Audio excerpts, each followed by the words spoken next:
credit to the Giants, who were so good in April and then since then just kind of fell apart. Now they're back in it again. I don't. I think the Mets will get in. But it is fascinating that they'll play the Marlins here the last 3 games of the season. And I know without a doubt that the Marlins are going to line up Sandy Alcantara, Yuri Perez, and top guys to try and beat the Mets. Game time decisions. Only on SportsGrid. It is the biggest story in sports. It is the ability to predict outcomes in sports without calling it sports betting. But I guess Massachusetts doesn't like it very much, and they're saying basically you can't operate in our market without having a license like FanDuel and DraftKings. And they're coming at this company, Robinhood, who you may be familiar with. Robinhood right now says, hey, we should be able to operate just like these other companies. NewsWire, only on SportsGrid. They had clearly in hand at the end, especially in the second half, and yet somehow they managed a shank of a 60-yard field goal, and a flag comes in with no time left on it for a penalty. Do you want to know how many times that penalty of leverage was called all last season? Want to take a guess? How many? 4. The Early Line, only on SportsGrid. The biggest games, the biggest bets that you need to know. So much fun already, Joe. I feel like we got a lot of information now. Yeah. Good games, not great, but again, it's college football. You can bet on them, nothing better. Bet it, win. By the way, and I always like to say this, and it's true. Like, you can have the worst game in the world. You cash your ticket, it's like a Picasso. That game was the best game I ever watched in my life. Are you kidding? Exactly. Especially when you're hitting parlays. SportsGrid's College Football Today.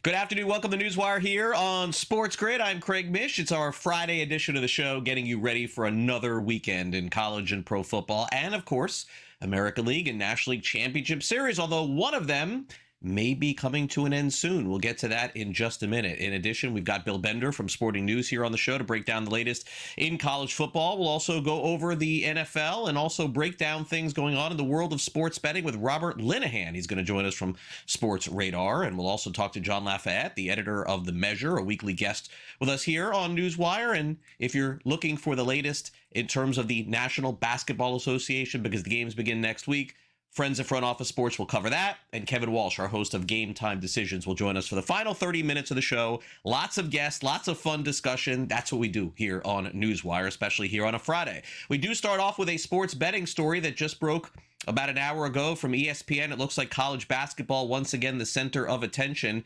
Potential indictments coming in a scandal from December of last year to January. 9 sports books across 13 U.S. states and Canada have flagged unusual betting activity, and they're looking into it, involving a large or repetitive first half wager that consistently paid off smaller schools.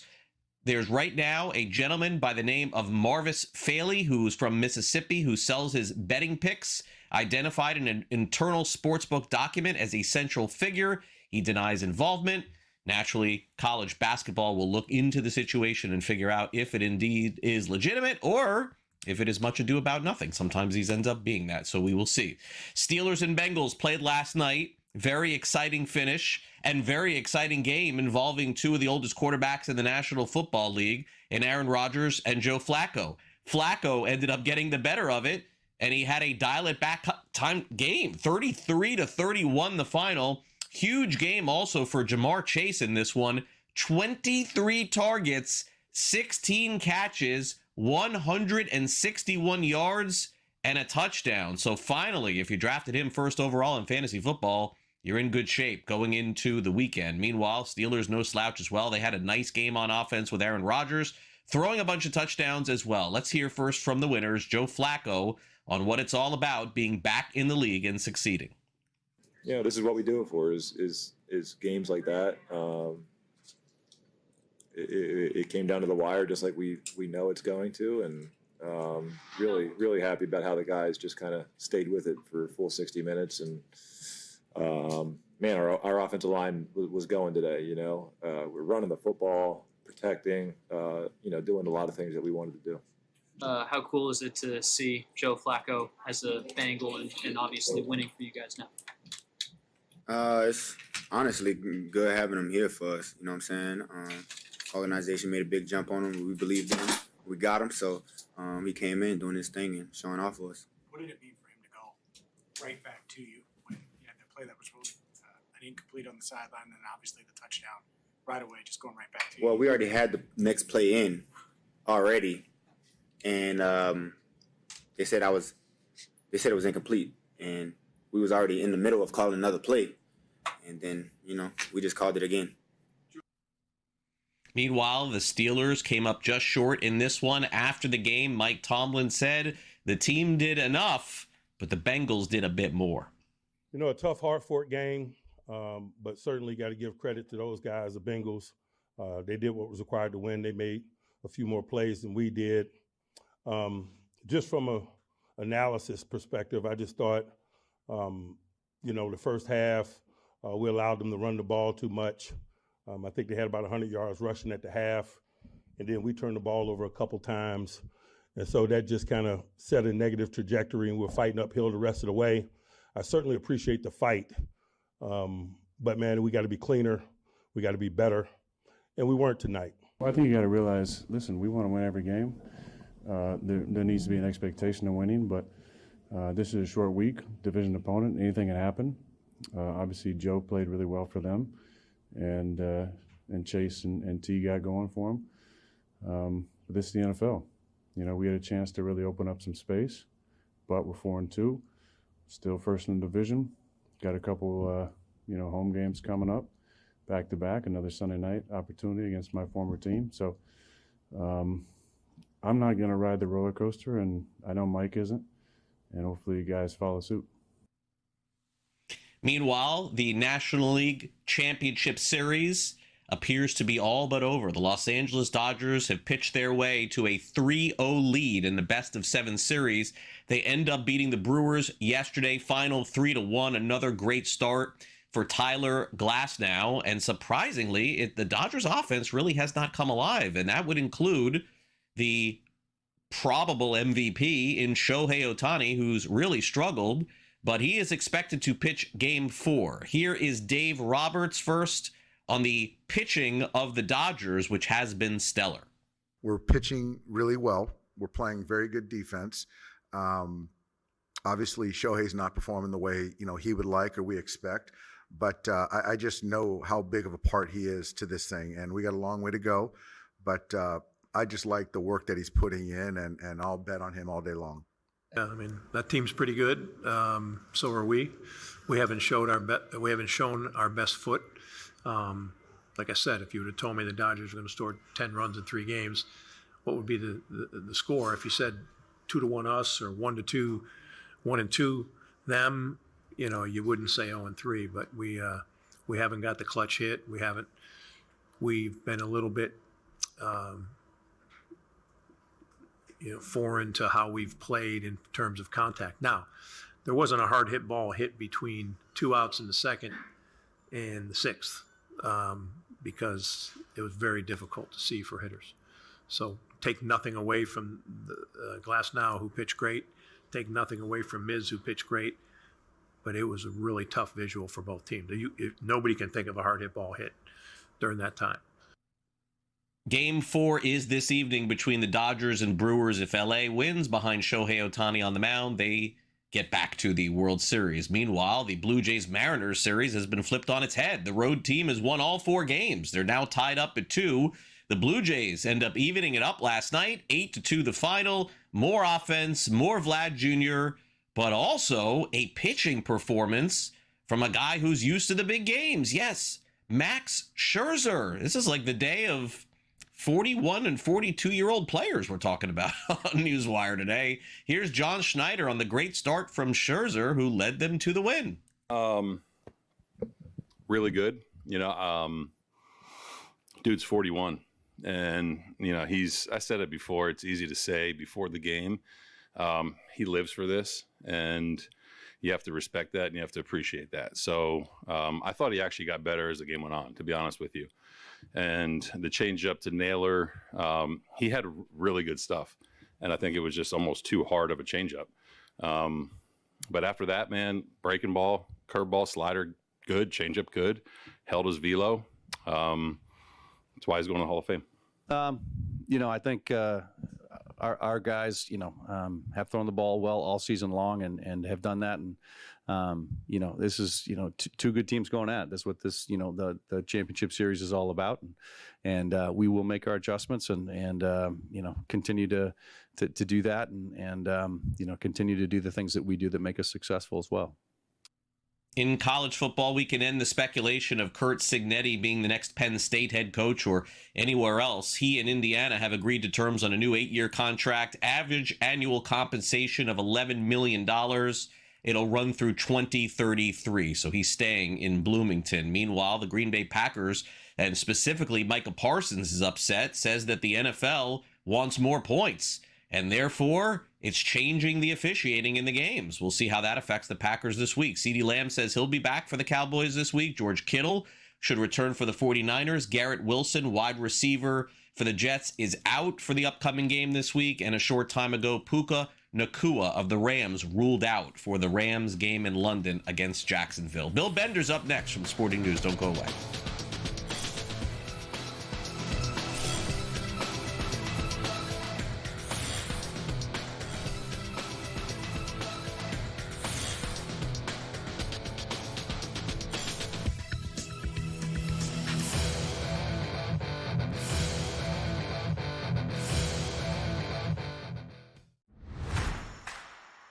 The best part about it is that they're just going about handling their business. I was listening to Arvell Reese and his literally like 5-word sentences about himself and some of the things that Caleb has been talking about. The dudes are just so locked in here about just doing their job and not worrying about all of the other things and awards. They know all those happen when you go win and you win decisively. The Bobby Carpenter Show, only on SportsGrid. Baker Mayfield is the most important player on the Tampa Bay Buccaneers, and they are in first place right now, looking dead in the eye of home field advantage throughout the playoffs. They played a bad division. They're going to win a lot of games, and they're the best fourth quarter team, or at least the 2-minute warning team in all football. So, don't sleep on that. The Craig Carton Show, only on SportsGrid. Awesome and monumentous win against Oregon. Texas has saved their season. Texas has given themselves life to potentially crash the college football playoff party. For OU, a loss to Texas shouldn't be the end of your season. And yet with that remaining schedule, it feels like it could be. Books certainly pricing it that way. A lot of movement off of the Red River rivalry. Game time decisions, only on SportsGrid. Paige or Caitlin? Who do you take and why? I think for the WNBA, in a sense where they're moving toward more guards when it's been very post and big heavy in the past. But there's a reason why Caitlin Clark set all those records at college and then went into the WNBA and set all those records immediately. I really do think she's just a different level talent. Betting above the rim, only on SportsGrid.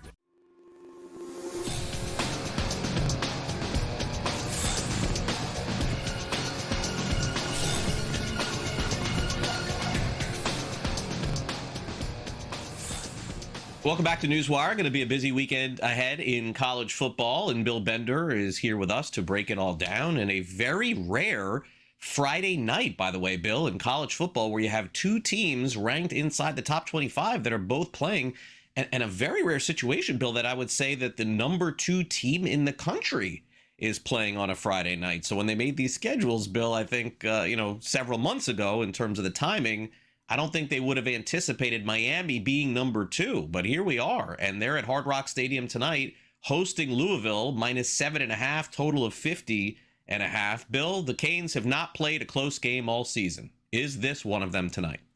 I think it could be a little bit closer. Louisville under Jeff Brom, 3-1-1 against the spread as an underdog. I mean, that's one trend to like.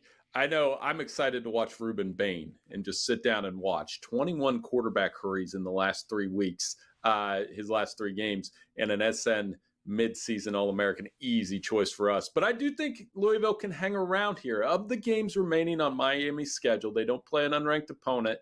This was one where I was like, maybe they'll get a push here. Reminds me a little bit of that Virginia Tech spot they were in on Friday night last year. Remember that thriller? Mm-hmm. Yeah, definitely. Carson Beck's been great, too. 11 touchdowns, 3 interceptions, and dominant in those games that the Hurricanes have played at home in South Florida. He'll be at it tonight. Again, that's the featured game in college football. But if that's not your thing tonight, maybe a Big Ten game is between Nebraska and Minnesota. And Nebraska's, on the outside looking into the college football playoff, the ranked 25th, Bill, they're going to have to win this game in order to stay in it. But is this a danger zone game, a Friday night home game from Minnesota? They're going to pack them in tonight, getting 7.5 points. I know the Huskers are much better than Minnesota, but I also know how these Thursday night and Friday night games go, Bill, especially with the home team getting points.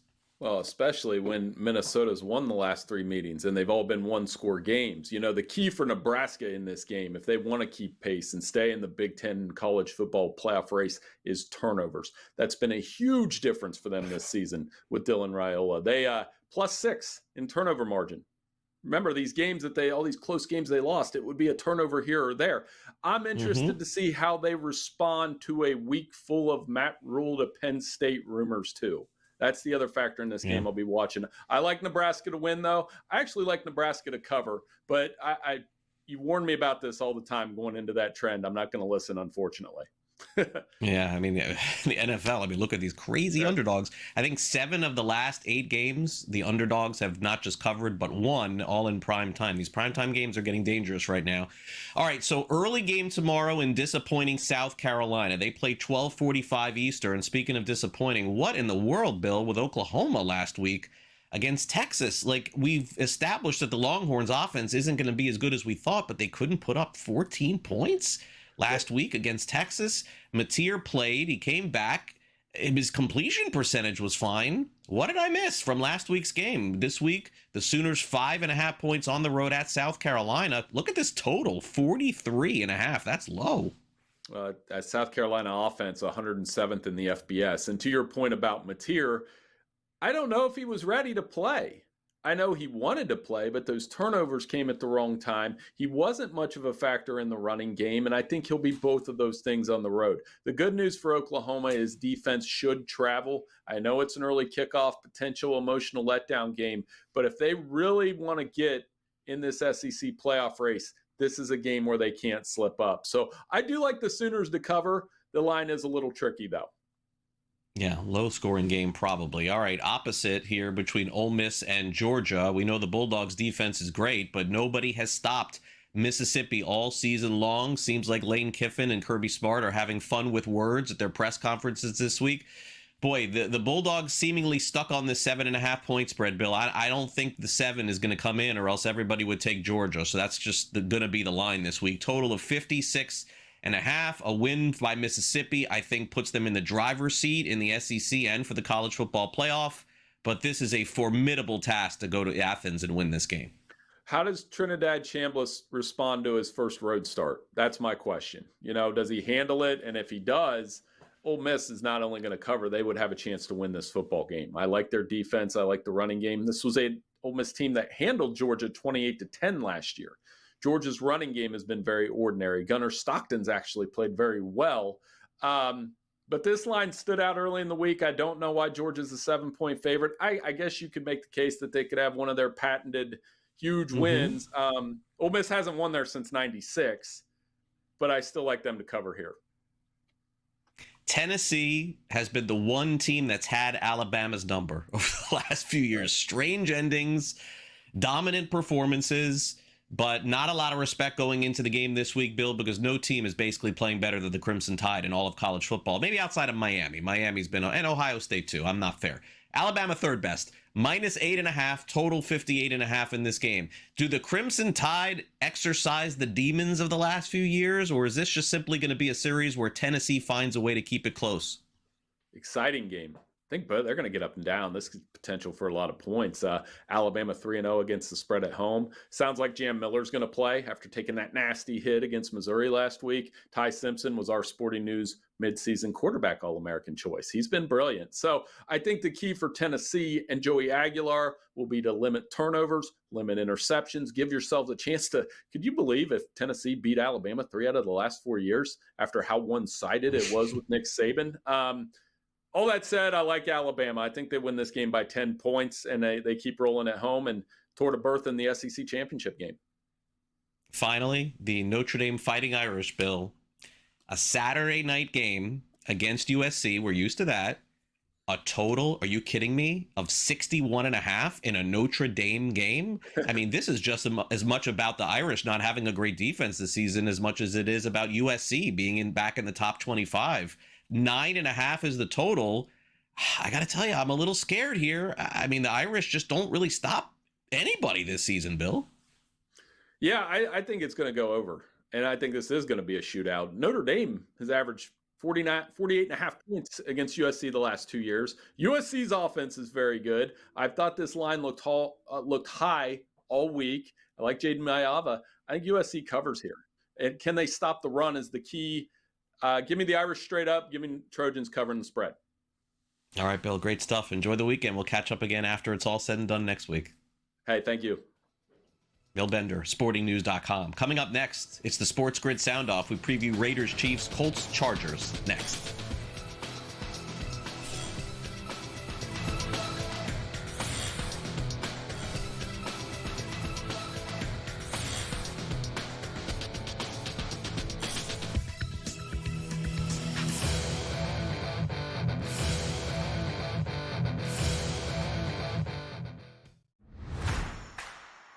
The best part about it is that they're just going about handling their business. I was listening to Arvell Reese and his literally like 5-word sentences about himself and some of the things that Caleb has been talking about. The dudes are just so locked in here about just doing their job and not worrying about all the other things and awards. They know all those happen when you go win and you win decisively. The Bobby Carpenter Show, only on SportsGrid. Baker Mayfield is the most important player on the Tampa Bay Buccaneers, and they are in first place right now, looking dead in the eye of home field advantage throughout the playoffs. They played a bad division. They're going to win a lot of games, and they're the best fourth quarter team, or at least the 2-minute warning team in all football. So, don't sleep on that. The Craig Carton Show, only on SportsGrid. Awesome and monumentous win against Oregon. Texas has saved their season. Texas has given themselves life to potentially crash the college football playoff party. For OU, a loss to Texas shouldn't be the end of your season. And yet with that remaining schedule, it feels like it could be. Books certainly pricing it that way. A lot of movement off of the Red River rivalry. Game time decisions, only on SportsGrid. Paige or Caitlin? Who do you take and why? I think for the WNBA, in a sense where they're moving toward more guards when it's been very post and big heavy in the past. But there's a reason why Caitlin Clark set all those records at college and then went into the WNBA and set all those records immediately. I really do think she's just a different level talent. Betting above the rim, only on SportsGrid.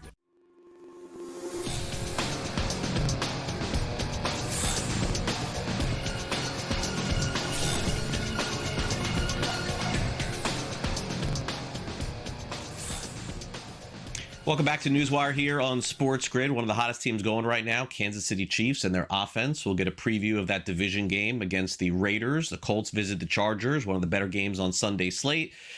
Eagles and Vikings as well. Let's preview all 3 NFL games coming up this weekend in the SportsGrid Sound Off.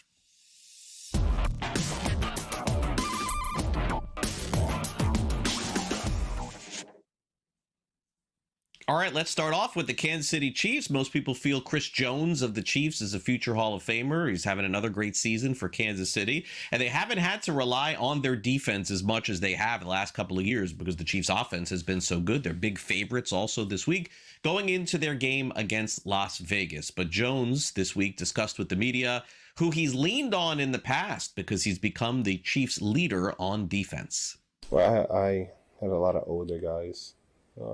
Alan Bailey, Dontarie Poe was more so one of the guys who didn't speak a lot, but when he did speak, it was very powerful. Eric Berry, and you take a lot from guys like that over the years, and the good and bad, and you see how you can influence your group as you get older, and push the best out of individuals. Chris, what have you seen from Charles Omenihu this year compared to last year? He had 2 sacks in back-to-back weeks, so yeah, keep him on that trend. Keep his spirits high, in a positive mind frame. Charles, we can utilize Charles in multiple sets for us. He can be a great asset for us, especially in the long run in the playoff.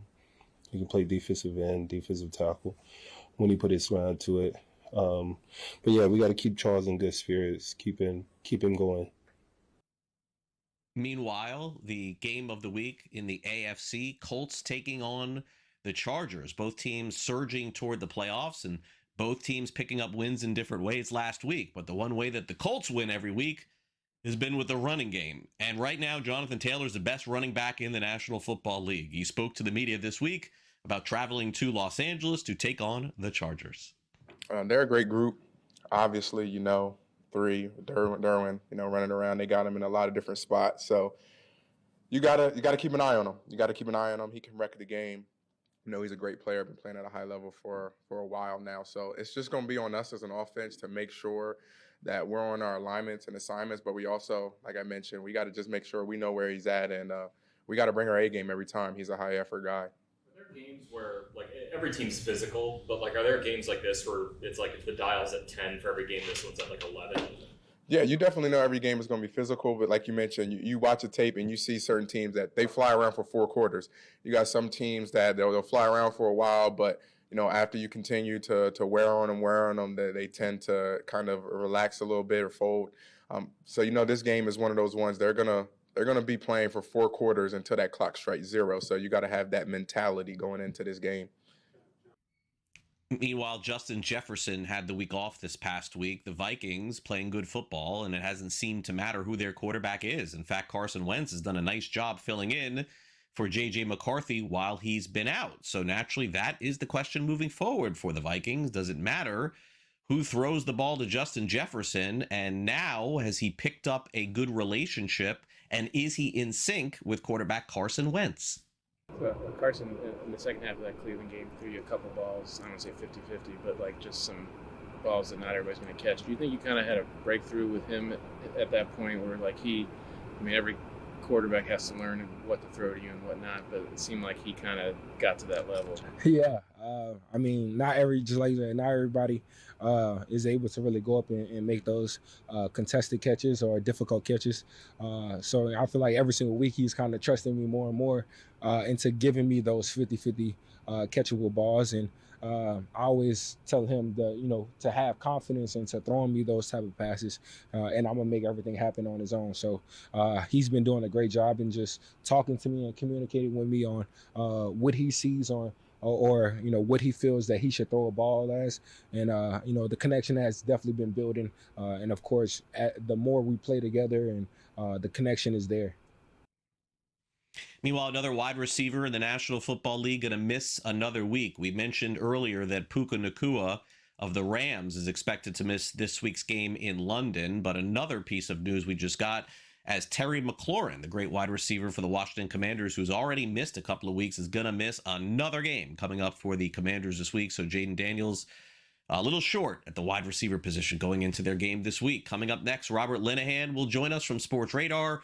We'll talk about the prediction market business, and boy, it seems like a lot of states are starting to pile in against them. More NewsWire coming up next.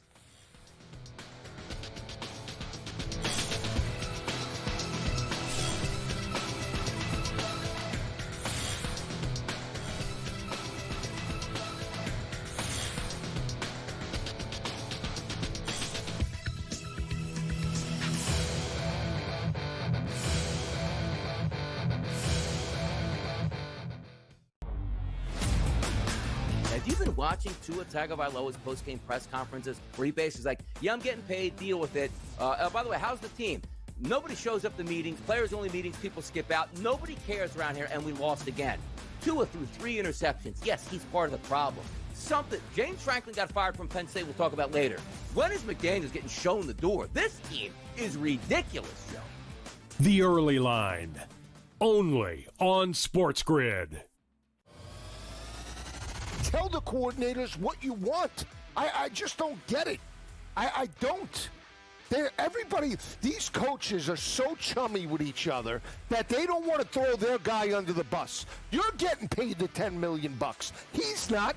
Take a rein and change the game plan. Right. If it's not working and the offensive coordinator is not getting it done, you need to have input. Pro Football Today, only on SportsGrid.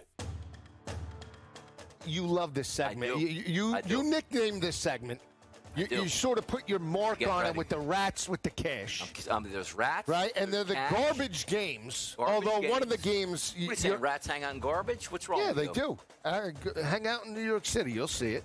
A lot of rats in New York City. That's the way it is, man. Hey, we don't want to throw any names out there. Exactly. Philly, too. Yeah, we don't talk about that. SportsGrid's College Football Today.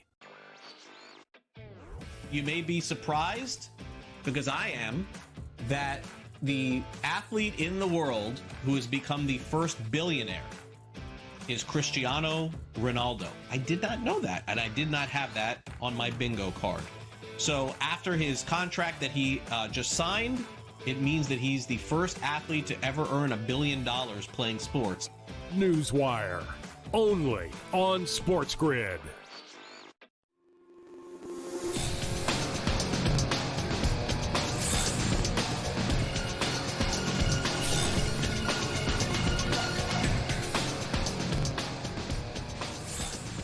Welcome back to NewsWire. We've got Robert Linehan in the house today, making an appearance with us here on SportsGrid. Robert, of course, works for Sport Radar and covers a lot of the betting industry and things that are technically not betting, as they say, but appear to be betting to all of us. Robert, thanks for coming on NewsWire. Really appreciate it. And most of your time, most of our time when it comes to sports betting is the discussion on prediction markets and companies like Kalshi and Robinhood. They seem to just be continuing this slow push toward becoming legal, which essentially is what's happened. They're open for business in states that sports betting is illegal because they say that they're not. I'm starting to see commercials and ads, and it seems to me right now, Robert, they're saying, well, if no one tells us to stop, why would we?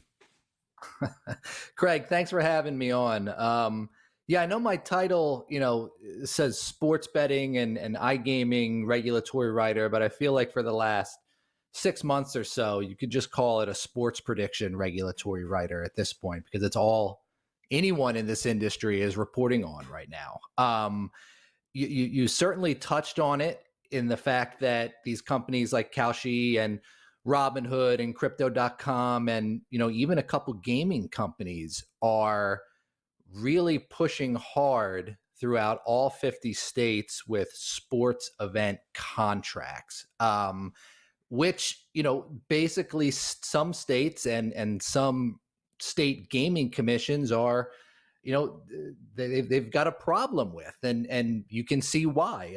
Recently, Nevada, the Nevada Gaming Control Board, joined the ranks of several other gaming commissions that sent letters to their licensed gaming operators in the state saying, hey, look, we don't want you even thinking about offering sports event contracts. We don't want you partnering with any of these prediction market companies.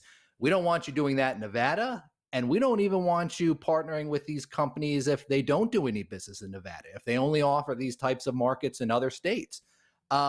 It's a very serious letter and a very serious warning to some of their gaming license holders.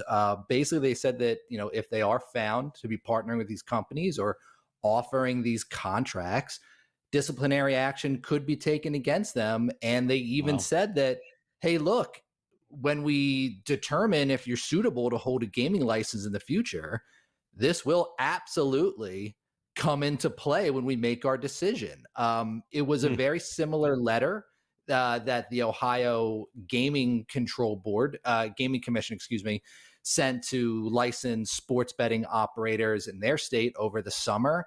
And it just shows that, some of these boards, some of these regulatory boards, they've had it with these contracts, these sports event contract markets. They don't pay, they don't pay the licensing fees that license operators pay.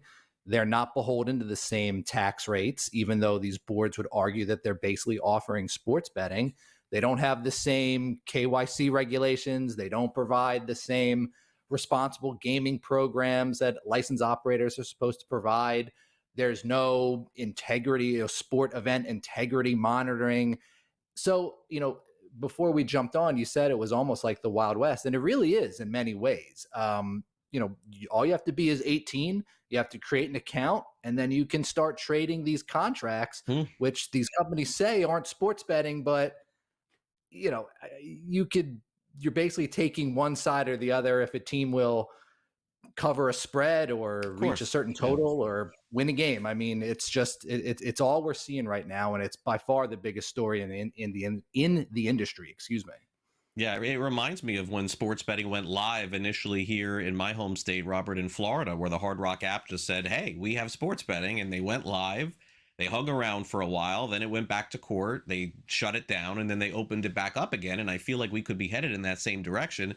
What is interesting is that you don't really hear a lot from FanDuel and DraftKings, the industry leaders in sports betting here, and it seems to me, Robert, that it's like one of those, if you can't beat them, join them, but BetMGM, at the very least, doesn't seem to be one of those companies, and it makes sense because, their operation is going to be based on not being first or second in the industry. They can't afford to fall any further. Absolutely. I mean, you mentioned FanDuel and DraftKings. Both of those companies, FanDuel has said that they're going to start offering prediction market contracts by the end of the year. They have not yet said anything about event contracts, sports event contracts, but you can be sure that they're thinking about it, and it could be rolled out when they roll out the prediction market contracts as well. DraftKings has also shown interest in offering these markets.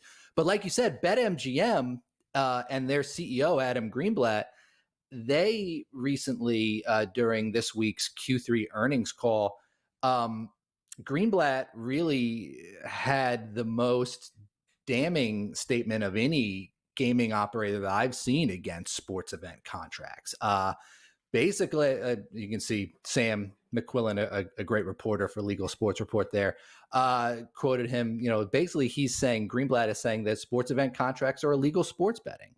And he, basically ran through the problems that he had with it that I've talked about here a couple minutes ago. But he said BetMGM is not going to be participating. They're not going to be getting into this industry. Over the summer, he had mentioned that they certainly weren't going to be a first actor in this. But I think you can see now that they are not going to be getting into this industry. He believes it's illegal sports betting. He doesn't, I believe in his comments, he said that he has not seen really an erosion of sports betting handle and revenues for BetMGM as part of the event contract market. And he doesn't think it's worthwhile to get into. So certainly an interesting counterpoint to what you're seeing from some of these other operators, like you said, DraftKings, FanDuel, Fanatics Sportsbook is looking to get into the business. Underdog, the DFS company and the small sports betting company, is now currently offering sports prediction market contracts on its app through a partnership with Crypto.com, I believe. Prize Picks is looking to get into this. So this is something that everyone's looking to get into except BetMGM. They took a stand and they're going to stick with it. Yeah, and interesting that they do, and FanDuel and DraftKings just seemingly are like, all right, well, maybe go the other way. We'll see. I think by the end of the year, we'll have more clarity on it. Okay, so let's get back to the state of New York. Prize Picks initially decided to bail out of New York, I believe, last year. Now they're re-entering. So if you could just catch people up, Robert, why that happened and where things stand. Absolutely. So Prize Picks left the state in early 2024 after the New York State Gaming Commission fined them $15 million for basically operating without, I believe in New York, it's called interactive fantasy sports license, which is basically just a DFS license. Mm-hmm. They left the state. They were offering their free-to-play contest in New York. But this week, they announced that the New York State Gaming Commission awarded them an IFS license, and they're coming back into the state to offer their peer-to-peer contest in the following weeks. We don't have a date on when they're going to launch the contest yet, but it should be soon. It's good news for Prize Picks. New York is a giant market. Obviously, it was by far their biggest market before they left last year. And with everything in California certainly being in flux right now, with the Attorney General basically saying that DFS contests were illegal, this is just a win for them. They're going to be able to get this gigantic marketplace back. They'll be able to bolster their DFS business if anything happens in California. And it's just good news for them. Robert, great stuff as always. Thanks again for coming on Newswire. We really appreciate it, and we'll catch up again down the line. Thanks again for coming on. Greg, thank you so much for having me. All right, Robert Linehan joining us from Sport Radar here on the show. All right, so as we're on the show, obviously a lot is happening in the National Football League because injuries are being updated. So let's do one more here on the show. And this affects probably more fantasy, I think, than it does reality, honestly. But Chuba Hubbard will be back for the Carolina Panthers this coming week against the Jets. Rico Dowdle, who's been fantastic for them, could see somewhat of a timeshare. I guess we'll wait to see and find out. Coming up next, John Lafayette joins us. We'll hit on some college football. So stay with us here on SportsGrid. We'll be right back.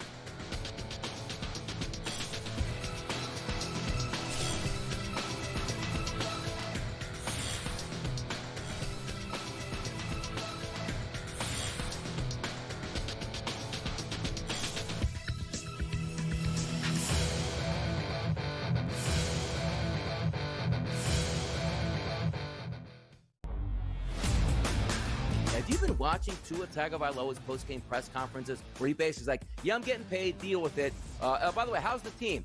Nobody shows up to meetings, players-only meetings, people skip out. Nobody cares around here, and we lost again. Tua threw 3 interceptions. Yes, he's part of the problem. James Franklin got fired from Penn State, we'll talk about later. When is McDaniels getting shown the door? This team is ridiculous, Joe. The Early Line, only on SportsGrid. Tell the coordinators what you want. I just don't get it. I don't. These coaches are so chummy with each other that they don't want to throw their guy under the bus. You're getting paid the $10 million. He's not. Take a rein and change the game plan. Right. If it's not working and the offensive coordinator is not getting it done, you need to have input. Pro Football Today, only on SportsGrid. You love this segment. You nicknamed this segment. You sort of put your mark on it with the rats with the cash. There's rats. Right? And they're the garbage games. Although one of the games... What are you saying, rats hang out in garbage? What's wrong with you? Yeah, they do. Hang out in New York City. You'll see it. A lot of rats in New York City. That's the way it is, man. Hey, we don't want to throw out any names out there. Exactly. Philly, too. Yeah, we don't talk about that. SportsGrid's College Football Today. You may be surprised, because I am, that the athlete in the world who has become the first billionaire is Cristiano Ronaldo. I did not know that, and I did not have that on my bingo card. So after his contract that he just signed, it means that he's the first athlete to ever earn $1 billion playing sports. NewsWire, only on SportsGrid.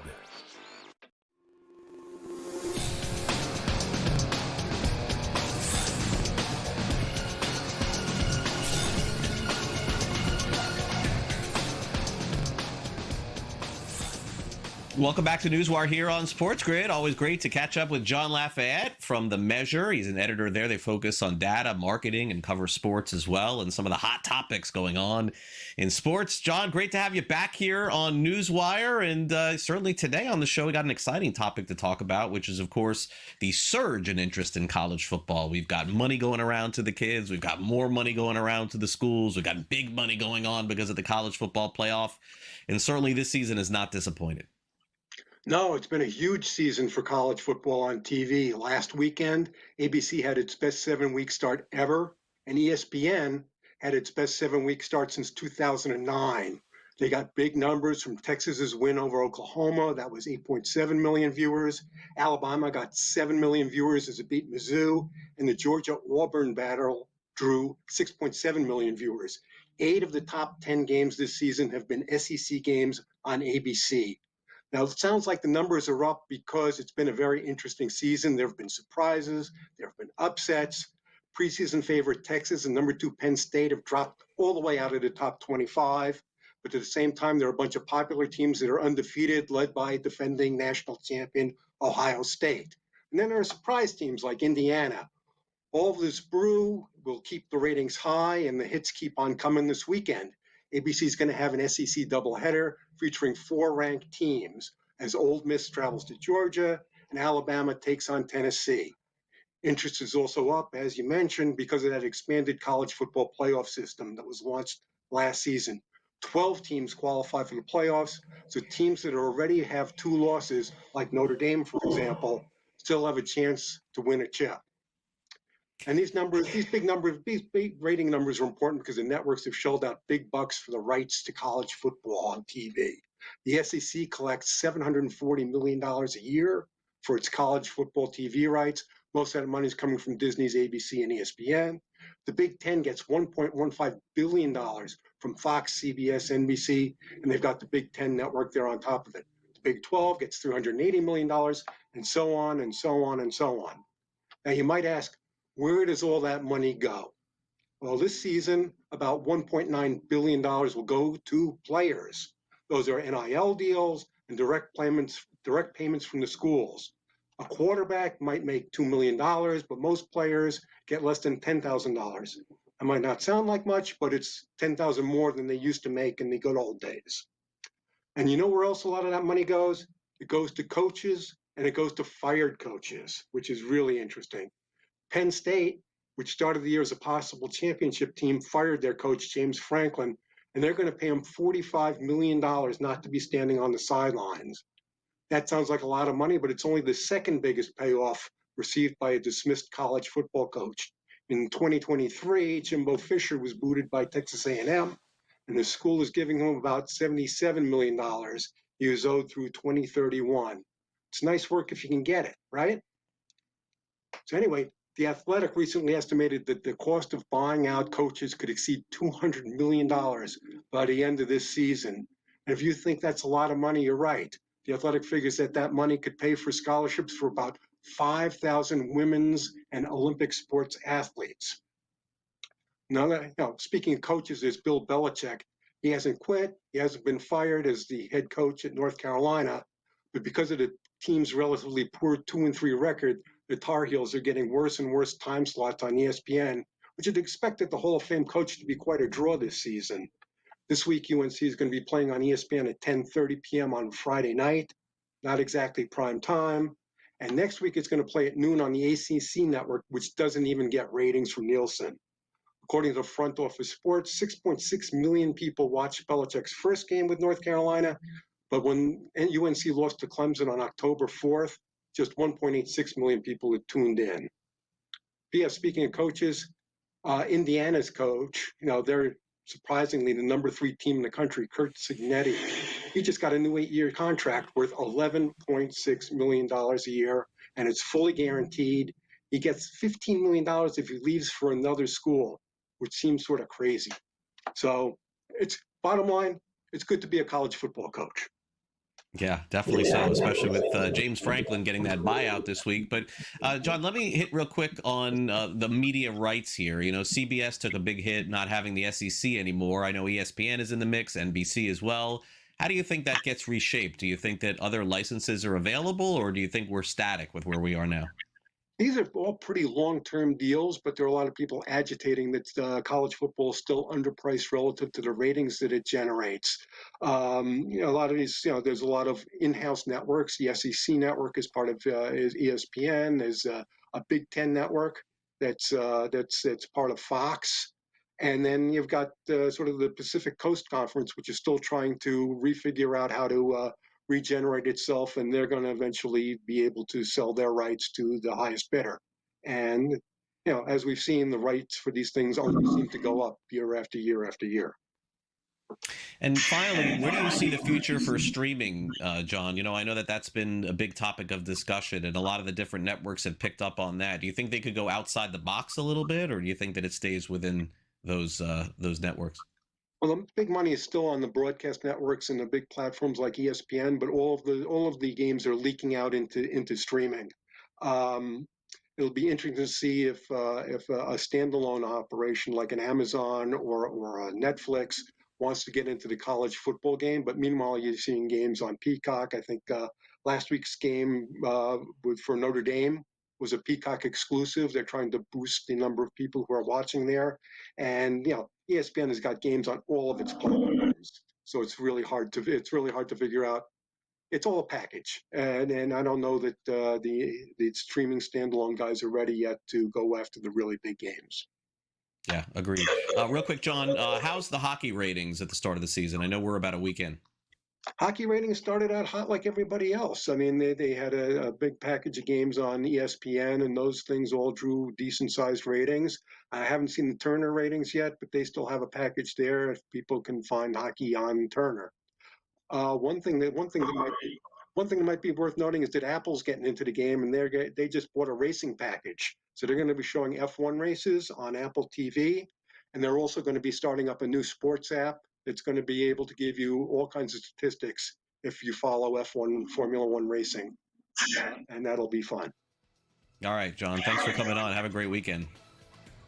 Good to see you. Thanks. We'll be right back.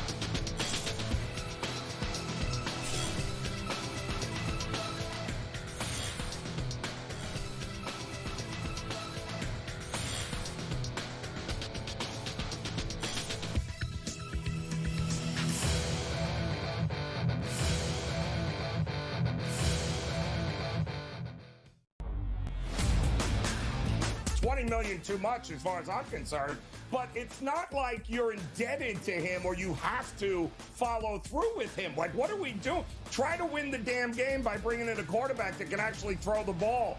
I don't know what he's doing. I don't know what the loyalty to Fields is here and why you thought he gave you the best shot at winning that game without going to the bench. The Early Line, only on SportsGrid. Hopefully these go better. I'm smashed before one on these games. I cannot believe that this game destroyed me. Why did I get involved live? That's on me. That is on you. All right. That's on you. You didn't have to run up the score. I said it was on me. It was on you. Right. You just didn't see the writing on the wall. Knee it! Let's get out of Dodge! Pro Football Today, only on SportsGrid. Can I get an ISO? Come on. Give me the ISO over here. Give right me the here. ISO. He wants the camera. Look, I'm going to get nice and comfortable right now. I've been telling you people out there, yes, you people, about the Notre Dame Fighting Irish. My connection to the Irish growing up as a kid. I hated that team. But they called me at the network the most unbiased man here, which means I'm giving you the information straight from the mouth here. You don't have to go anywhere. You get it from me. SportsGrid's College Football Today. I think Kendre Miller's role continues to grow in this offense. So I think as you're looking at bye weeks continuing on and looking for running back depth, as always, we all know the dynamic can change in a minute, right? We've done this so many times in the last couple of weeks. We were adding Woody Marks before his game. We were adding Brashard Smith last week. I still want to add Brashard Smith this week. I want to add the guys that I think have upside for the second half, and Kendre Miller is definitely one of those backs. Fantasy Sports Today, only on SportsGrid.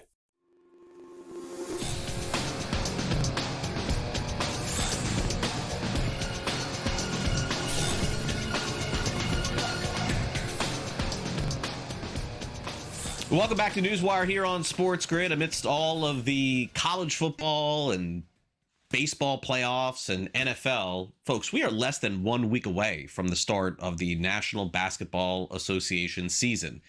And in fact, this season in particular is going to look a lot different than the past because the broadcast rights are just upside down. And it's not a bad thing. All of a sudden, we're going to see new games on new places and NBC broadcasting games. And certainly I think moving forward, there has a chance for this to be the most exciting NBA season in a long time, simply because of that reason. Inside the NBA is moving. As I mentioned, games are on Peacock now and on NBC. They've taken over the broadcast rights. But in the end, doesn't it come down to the teams and the games? Like, who's going to be the best team in the NBA this season? And can the Boston Celtics get through all of these injuries? I mean, who's going to emerge in the Eastern Conference this season? I think it definitely is a fair question to ask. I mean, Cleveland was the best team in the East last season going into the playoffs. How about that? Let's get a preview of the Eastern Conference with our friends at Front Office Sports on the NBA's East. So let's bring in FOS reporter Colin Salau. So Colin, before we get to Giannis, let's start with the top teams.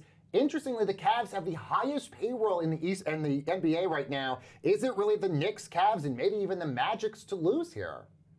Yeah, I think it's easy to say that, and right now that's probably the logical answer, but I think Renee will agree with me here. It's anything can happen in a season. Someone can randomly get injured, and also we all thought the Pistons were going to be bad again last year, and the Pistons were a really good team. True. That could easily happen in an Eastern Conference that's still wide open. I think the Hawks could somehow jump up. Again, you mentioned the Magic. Why not a team like the Pistons again, like I said? Why can't Cade Cunningham take that next step that he already took last year and maybe take another one? You'll never know. And my favorite you'll never know team, and I think everyone's you'll never know team, is the Philadelphia 76ers. Always.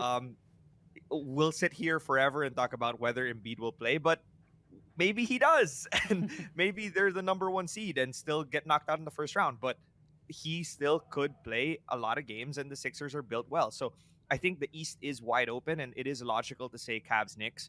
But there could be teams that jump up, especially when they play other weak Eastern Conference teams. Yeah, anything could happen. Injuries, trades could even happen. Let's look over at the Milwaukee Bucks, because obviously we saw the exciting historic news as for the first time an NBA team has three brothers on the same team, as they signed the youngest of the Antetokounmpos and Alex joining his older brothers. So that makes us wonder, for the Bucks, maybe adding a little family ties in addition to some other roster moves. Have the Milwaukee Bucks done enough to keep Giannis this season, or is this going to be the year that we see Giannis get traded? Well, the one thing is that they're all, 1-year contracts essentially, right? And I think that's what this is. This is a one extra year experiment. Giannis still has, time on his contract, but I think that it's going to be, we're going to look at what this team really is right now. They don't really have much depth. They don't really have a lot of guard power in terms of scoring, in terms of handling the ball, in terms of proven talent. But who knows? When you have a guy like Giannis and you have a rim protector like Miles Turner, perhaps they could make noise in a weak Eastern Conference. But to your point, Renee, I think it's going to be an evaluation. What does Giannis want? Is he okay with a middle tier Eastern Conference team, or does he really want to be near the top? Because we've already heard murmurs about the Knicks. I don't know how that trade is going to happen, but whether I think it's going to happen this year, I doubt. But I think this year is, with the Antetokounmpos there, probably a 1-year experiment before what happens next. Colin, two teams dealt with significant injuries, Boston and Indiana. Also had a lot of roster changes as well. What are sort of the expectations for those two teams? And do those teams maybe shed off larger assets, maybe in Boston's case, like Jaylen Brown or Derek White, in order to get a good lottery pick for when Jason Tatum comes back? Yeah, it's interesting. I compare it to past seasons with Golden State, when they took kind of this gap year because of injury as well. In my case, and I in this case, I really think they're going to look at how the year starts, right, and see what happens. Are they good to start the season in a weak Eastern Conference? Is it good for them to just keep the ball rolling and just see what happens and maybe make some noise in the playoffs? There's so much random noise about whether Tatum will come back in the playoffs, and whether that's the right decision is going to depend, I think, on how the team performs. In terms of Indiana, I think it's a little bit of a different situation there, right? They already let go of Miles Turner, but now they're below the tax. Again, they avoided that tax. But Halliburton is not going to come back this year. They already know he won't, but they made the finals. And so I think being patient, I think the vibes are good in Indy. I think they're going to be a little bit more patient with what's going on, and Rick Carlisle will not leave. So they'll always have Rick Carlisle, I think the longest tenured coach right now in the NBA, which is crazy.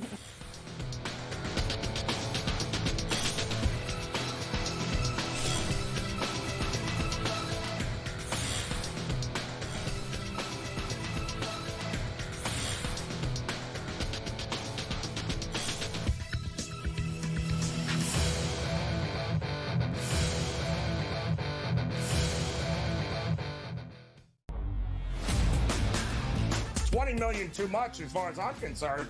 But it's not like you're indebted to him or you have to follow through with him. Like, what are we doing? Try to win the damn game by bringing in a quarterback that can actually throw the ball. I don't know what he's doing. I don't know what the loyalty to Fields is here and why you thought he gave you the best shot at winning that game without going to the bench. The Early Line, only on SportsGrid. Hopefully these go better. I'm smashed before one on these games. I cannot believe that this game destroyed me. I can. Why did I get involved live? That's on me, not That you. is on you. All right, That's on you. You didn't have to run up the score. I said it was on me. It was on you. All right. You just didn't see the writing on the wall. Knee it! Let's get out of Dodge! Pro Football Today, only on SportsGrid. Can I get an ISO? Come on. Give me the ISO over here. Give right me the here. ISO. Come on, He give me wants the ISO. camera. Look, I'm going to get nice and comfortable right now. I've been telling you people out there, yes, you people, about the Notre Dame Fighting Irish. My connection to the Irish growing up as a kid. I hated that team. But they called me at the network the most unbiased man here, which means I'm giving you the information straight from the mouth here. You don't have to go anywhere. You get it from me. SportsGrid's College Football Today. I think Kendra Miller's role continues to grow in this offense. So I think as you're looking at bye weeks continuing on and looking for running back depth, as always, we all know the dynamic can change in a minute, right? We've done this so many times in the last couple of weeks. We were adding Woody Marks before his game. We were adding Brashard Smith last week. I still want to add Brashard Smith this week. I want to add the guys that I think have upside for the second half, and Kendra Miller is definitely one of those backs. Fantasy Sports Today, only on SportsGrid.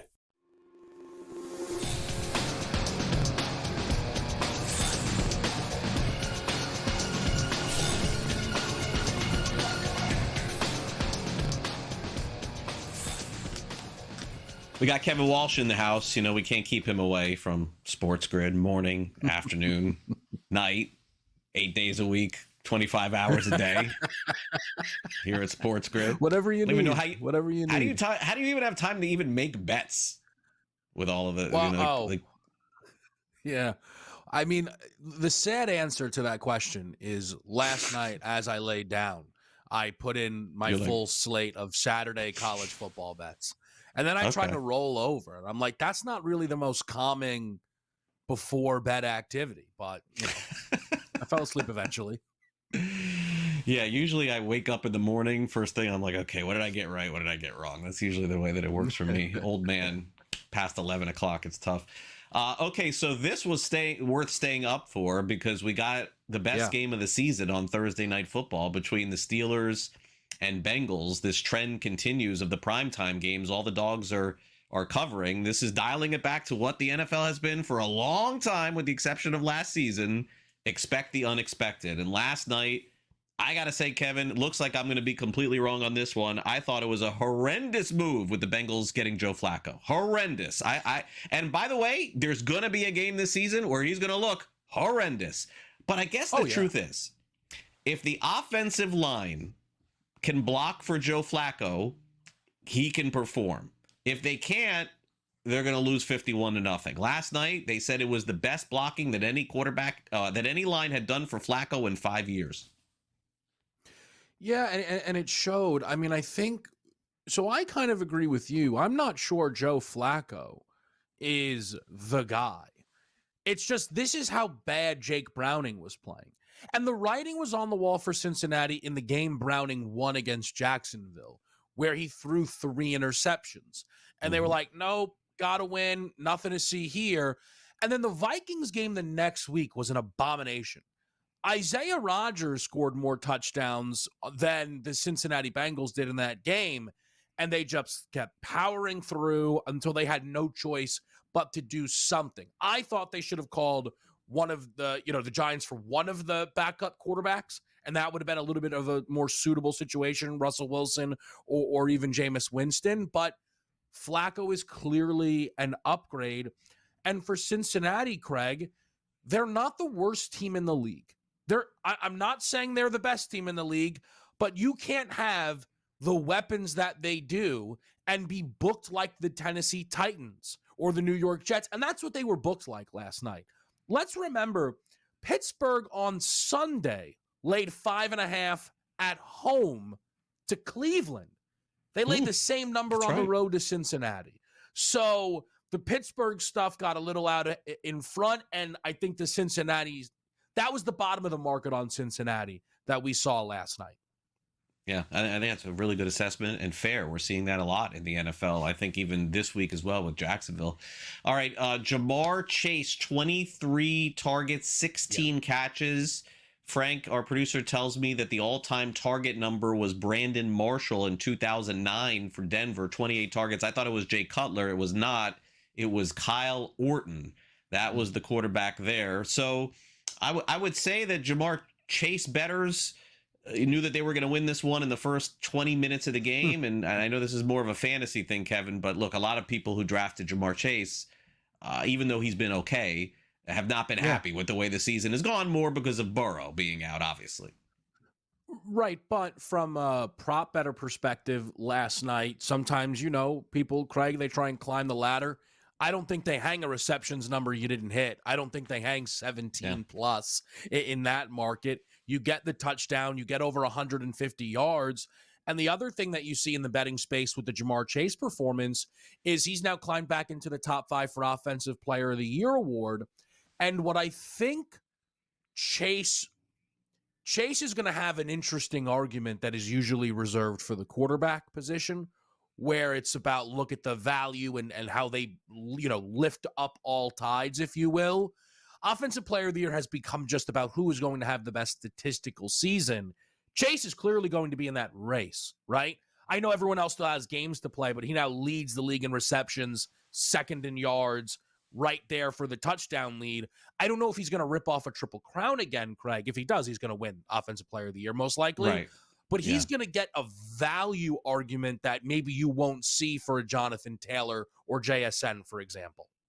Yeah, I think those are really good examples. All right, I'm over this game, Frank. Sorry, I'm moving on with Kevin to the rest of the NFL slate. It was a great game, don't get me wrong.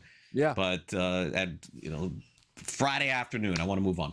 All right, so let me give you my assessment of this game, and then Kevin, you tell me where your head is at here. I know you still have a few days to decide if you want. Bears taking on the Saints on Sunday, total of 46.5. So what is the deal here? So the deal is that on the Saints side, they're getting the title this season of they're a scrappy team and they stay in games. So I'm kind of buying that when they're at home. I'm not really buying that when they're on the road. I know they're fantastic in that dome.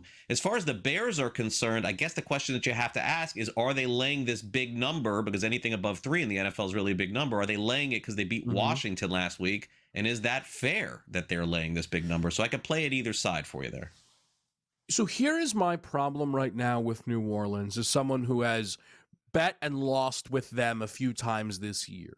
They are scrappy, but the books in a number of instances keep booking them like they are this scrappy, they're better than you think team. They play Arizona week number 1. They lose by 7, no cover. They lose to the Niners by 5, no cover. I bet them plus 3.5 against New England. I mean, they were in the game. They lost by 6. If you think about the Saints' preseason perception and they're 1-5 and they're losing all of these games by 1 score, you would think they'd have a decent against the spread number. They really don't. They've covered 2 games when they beat the Giants, and then against Buffalo they were getting that college football style number. Right. So my problem, Craig, I totally get how you're setting it up in that it feels like a lot. It feels like they can hang with Chicago, and then they lose by 7, and you're like, I can't believe that this just happened again, because that's what's been going on for the Saints this year.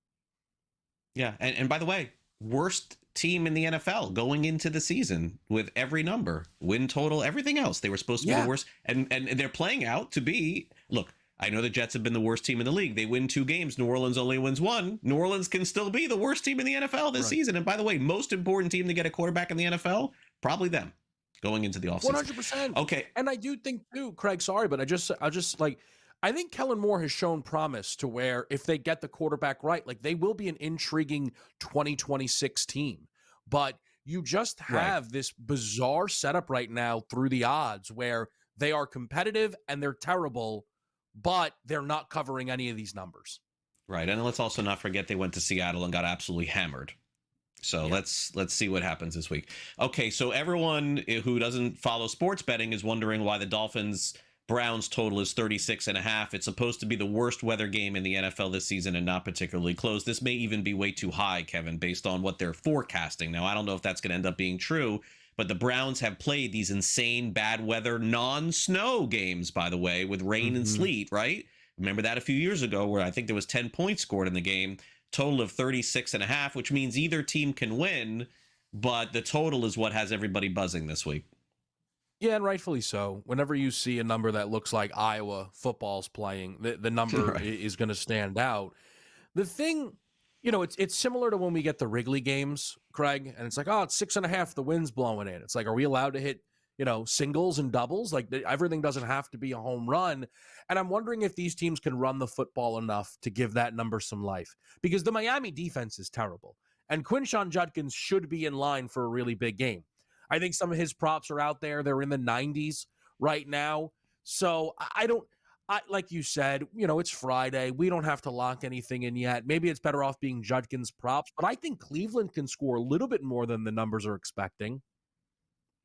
Let's take a quick timeout. We're going to keep Kevin around here, and we'll break down some more games before we let him go off on his way. He's got a big weekend, I know, ahead of college and pro football. So we'll be right back. Don't go away.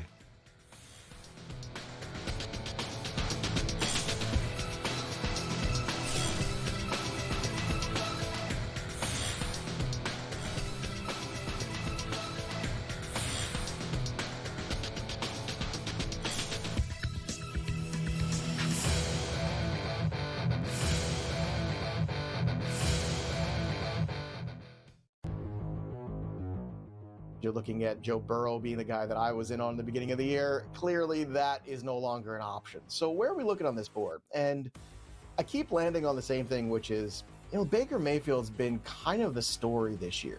Think about this. He's plus 950 for MVP. They look like right now one of the, if not the most formidable team in the NFC. Fantasy Sports Today, only on SportsGrid. Great quarterback, the best quarterback in football. But when you play a 60-minute game of football on national TV and the referees do not call a single penalty against you when you committed 13 penalties the week before in a nationally televised loss, I'm sorry, but the jig is up. The Craig Carton Show, only on SportsGrid. I apologize to our fans. We need to do better. That's all you need to say, Scott, right?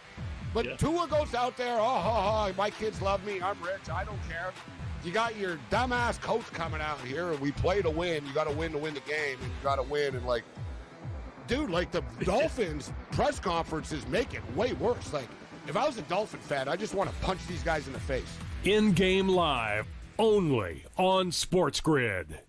Football contest season is back, and so is the Las Vegas Football Contest Show. Season 2, the sharpest football contest show in the land. Focusing on all 3 Circus Sports contests and the Westgate Superbook Super Contest, we handicap the games and release our contest picks every week of the season. Featuring Super Contest champions Brady Cannon, James Salinas, and former NFL player Mike Pritchard, all team will have you prepared this season like none other. Check us out every weekend right here on SportsGrid.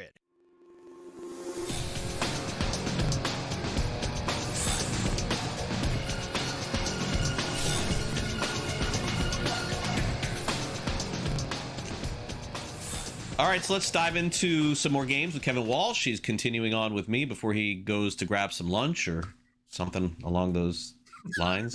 Do you I have snuck a little lunch in early. Oh, you I did? Snuck You got in your little, lunch I in had early? had a little leftover chicken parm, so we so good. We're doing all right. We're doing all right. Northeast chicken palm, nothing like that. Yeah, for me, I got to do that after the show. I don't get my opportunity. That's the only difference in this time slot now. I got to do that after the show. Okay, so so no pun intended, but will the Chiefs eat the Raiders for lunch? How about that? Yeah. Chiefs minus 11.5, total 45.5. So once every 5 years, the Raiders go to Kansas City and win a crazy game. It really doesn't happen very often. Is this one of them? Well, I don't think the Raiders win, but I fully expect them to cover. And I don't think it even has anything to really do with them. I keep hearing the Chiefs are back. I somewhat agree. That means they don't cover these big numbers. It's one of the great things about this KC group is when they're rolling, they become a pretty, again, at the risk of this game ending 45-20, they become a pretty easy team to bet.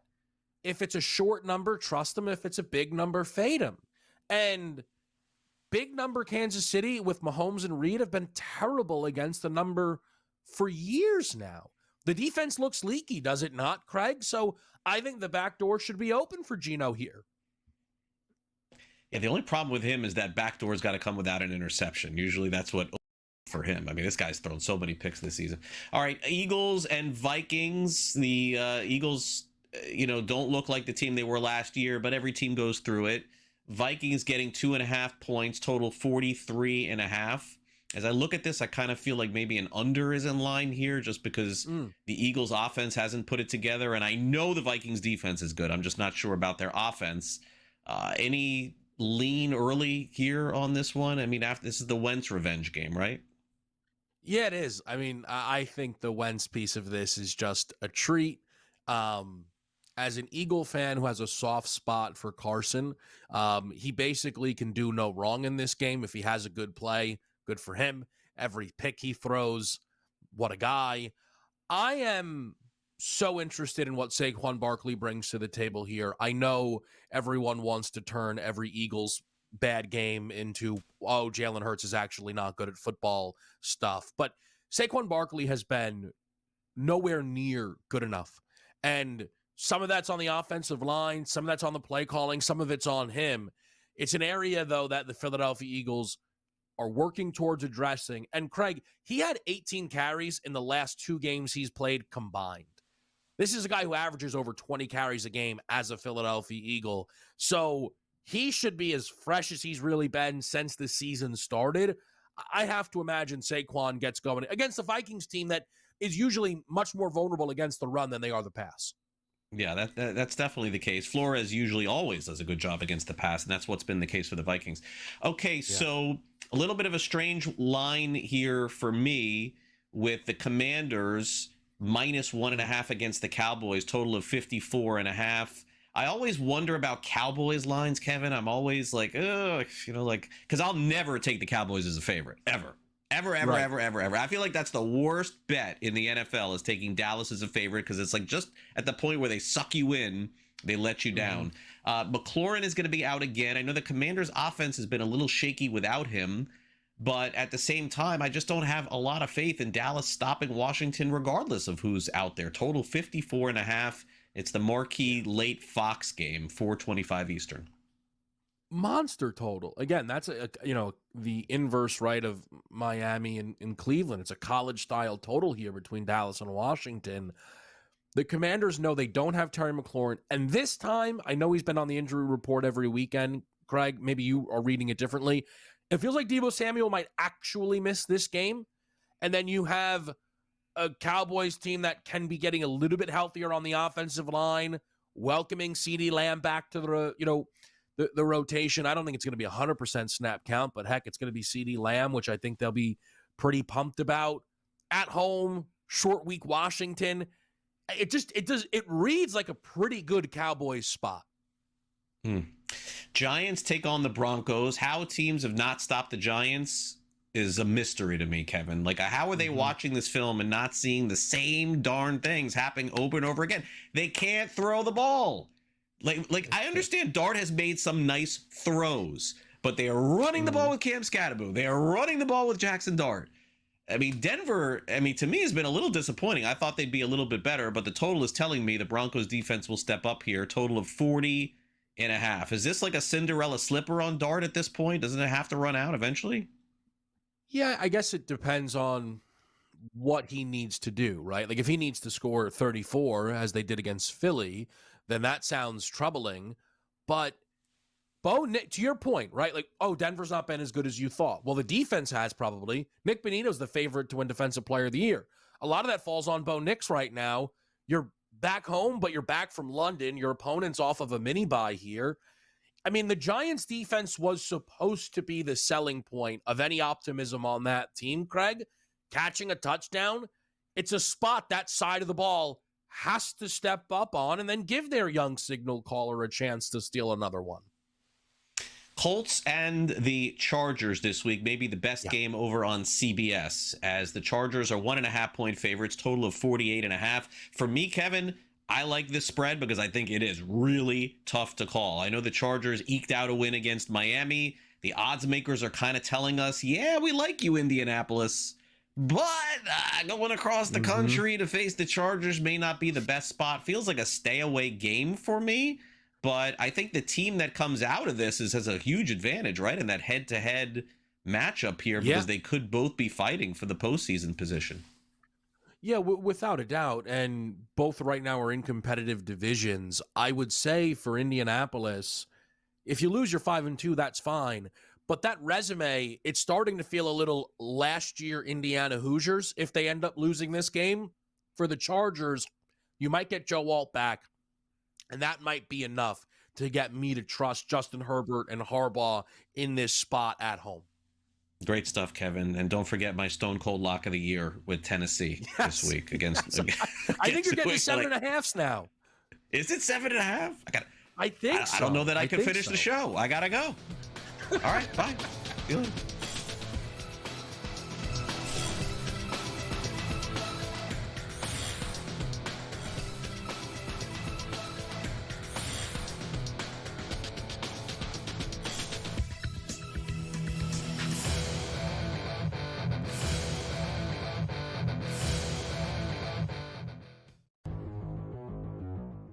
You're looking at Joe Burrow being the guy that I was in on the beginning of the year. Clearly, that is no longer an option. So where are we looking on this board? And I keep landing on the same thing, which is, Baker Mayfield's been kind of the story this year. Think about this. He's plus 950 for MVP. They look like right now one of the, if not the most formidable team in the NFC. Fantasy Sports Today, only on SportsGrid. Great quarterback, the best quarterback in football. But when you play a 60-minute game of football on national TV and the referees do not call a single penalty against you when you committed 13 penalties the week before in a nationally televised loss, I'm sorry, but the jig is up. The Craig Carton Show, only on SportsGrid. I apologize to our fans. We need to do better. That's all you need to say, Scott, right? But Tua goes out there, my kids love me. I'm rich. I don't care. You got your dumbass coach coming out here, and we play to win. You got to win the game, and you got to win. And, dude, the Dolphins press conferences make it way worse. If I was a Dolphin fan, I just want to punch these guys in the face. In-game live, only on SportsGrid. Football contest season is back, and so is the Las Vegas Football Contest Show. Season 2, the sharpest football contest show in the land. Focusing on all 3 Circus Sports contests and the Westgate Superbook Super Contest, we handicap the games and release our contest picks every week of the season. Featuring Super Contest champions Brady Cannon, James Salinas, and former NFL player Mike Pritchard, all team will have you prepared this season like none other. Check us out every weekend right here on SportsGrid.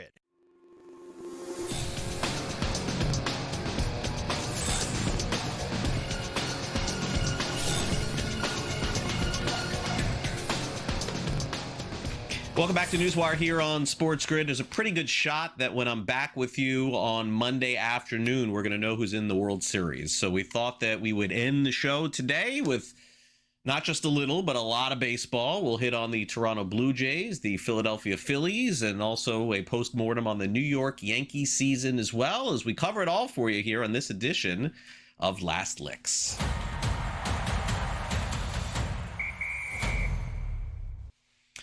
All right, guess who was back last night in a postseason run? You may remember him with the Nationals or maybe even with the Los Angeles Dodgers, but Max Scherzer, Mad Max, back on the mound yesterday, obviously did not want to be removed from that Major League Baseball game. They tried to. John Schneider went to the mound, told people afterward he was happy to see that version of Max Scherzer back. He is one of the toughest competitors in baseball, almost refuses to come out of games. We've seen this in the past, but it's been a while since he's been this good and had the cachet to say, hey, leave me in. Here was Scherzer after the game. Yeah, I mean, it was a big moment in the game right there. I mean, it was just a situation I was going through it in my head. I understood where the game state was, knew how I wanted to attack, and then all of a sudden I saw Schneid's coming out, and I kind of went, whoa. Like, I'm not coming out of this ball game. Like, I feel too good. And so we had a little conversation that basically I wanted to stay in the ball game, but just with some other words involved. But you know, I just knew I was strong. I knew I wanted the ball. I knew I could get outs in this situation, and I just wanted to stay in. I wanted it. Scherzer's been pitching for, I mean, close to, I think, 17 years, 16 years in Major League Baseball. He sort of intimated, by the way, after the game that regardless of that outcome, that was not going to be his last start. Remains to be seen if he's made his last start of the postseason, because guess what? This series could be headed to a seventh game, and if it does, guess who could be pitching for the Toronto Blue Jays in Game 7? Could be Max Scherzer. The series is tied at 2. Meanwhile, the Philadelphia Phillies season came to an end once again before getting to the World Series. This has been the thing that has eluded them as they went down yet again in the postseason. Dave Dombrowski, doing his after the season press conference, was discussing different things for the organization. They're going to be bringing in a field coordinator of some kind, but the coaching staff is back. Rob Thompson is back. But how about Bryce Harper? It was his birthday yesterday. He was 33 years old. And how about this quote from Dave Dombrowski? He's still a quality player. He's still an all-star caliber player. He did not have an elite season like he has in the past. I guess we will find out if he becomes elite or if he continues to be good. Can he rise to the level again? I really don't know that answer. Wow. Okay, so look, Dombrowski not saying anything that anybody doesn't know. Harper's been banged up. This season was not his best. He's a Hall of Famer. He's now been in Philadelphia for longer than he was in Washington. So this seems to me something to be kind of sending a message at the end of the season. Do you do that with your most popular player, with your most tenured player as well? I'm not sure. There is some talk also that Philadelphia may have to make some internal changes next year, too. They're just not getting as far as they wanted to, and have the pitching and have the hitting is just not working. Sometimes you got to change the clubhouse up, too.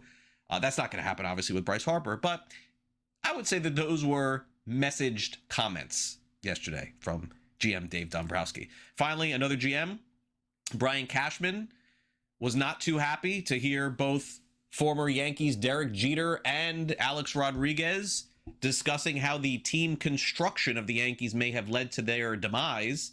Cashman went on WFAN radio saying it's just a sad throwaway comment for people to make that don't really know, noting that he did end up speaking to Derek Jeter, former Yankee, asking whether or not he truly believes some of the comments that he made on Fox after the game.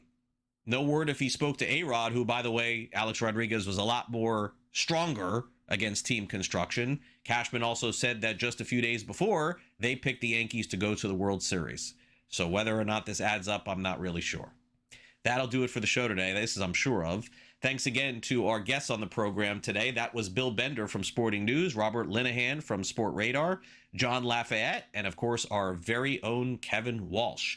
As a reminder, I'll be back with you this afternoon and this weekend if you're catching the show on demand. Fantasy Sports Today, getting you ready for another edition of Fantasy Football, so make sure you stay tuned to that.